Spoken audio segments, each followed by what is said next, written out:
หมายไต่ครูสุนทรนะครับแล้วก็มี2 แพรนะครับแพรที่เป็นแพรไม้นะครับแพรไม้แล้วก็เป็นแพรที่เป็นแพรปูนนะครับผมห้องน้ำเนาะห้องน้ำจะอยู่ข้างบนนี้นะครับผมทางซ้ายมือนะครับตัวแรกครับกำลังไปตั้งกล้องมาแล้วสวยๆสุนทรครับบ้านภูเก็ตมา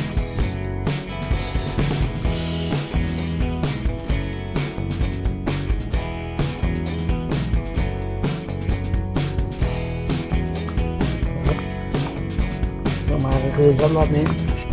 ได้ปลากระทิงได้สวยเลยตกได้เดือนนะครับ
เราจะไม่เกยเราต้องขอดู